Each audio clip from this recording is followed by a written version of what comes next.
നായാടിയും ശേഖരിച്ചും ഭക്ഷണം കണ്ടെത്തി പുലർന്നിരുന്ന ഇവരുടെ ജീവിതശൈലി ഭൗതിക സാഹചര്യങ്ങൾക്കും ഋതുക്കൾക്കൊപ്പം മാറിയിരുന്നു. കൃഷിക്കാരുടെയും ആട്ടിടയന്മാരുടെയും സാധാരണ തൊഴിലാളികളുടെയും ഗുമസ്തന്മാരുടെയും ജീവിതത്തേക്കാൾ സന്തോഷകരമായിരുന്നു ഇവരുടെ ജീവിതം.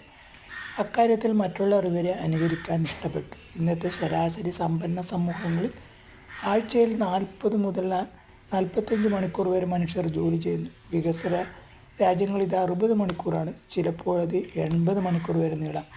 കലഹാരി മരുഭൂമി പോലുള്ള പ്രതികൂല സാഹചര്യങ്ങളിൽ ജീവിക്കുന്ന നായാട്ടുകാരും ഭക്ഷ്യശേഖരണക്കാരുമായ മനുഷ്യർ ഇന്നും ശരാശരി 35 മുതൽ 45 മണിക്കൂർ വരെ മാത്രമാണ് ജോലി ചെയ്യുന്നത്. 3 ദിവസത്തിൽ ഒരിക്കൽ മാത്രമാണ് ഇവർ നായാട്ടിന് പോകുന്നത്. ഭക്ഷ്യശേഖരണം 3 മുതൽ 6 മണിക്കൂർ നേരവും. സാധാരണ സാഹചര്യങ്ങളിൽ ഇത്രയും അധ്വാനം കൊണ്ട് ഒരു കൂട്ടത്തെ മുഴുവൻ പോറ്റാനാകും. കലഹാരി മരുഭൂമിയേക്കാൾ ഫലപുഷ്ടിയുള്ള ഇടങ്ങളിൽ പാർത്തിരുന്ന പുരാതന സാപ്പിയന്മാർ ഇതിലും കുറച്ച് സമയം മാത്രമേ അധ്വാനിച്ചിരുന്നുള്ളൂ. ഇതിനെല്ലാം ഉപരിയായി അവർ വീട്ടിൽ വളരെ കുറച്ച് മാത്രമേ പണിയെടുക്കേണ്ടിയിരുന്നുള്ളൂ.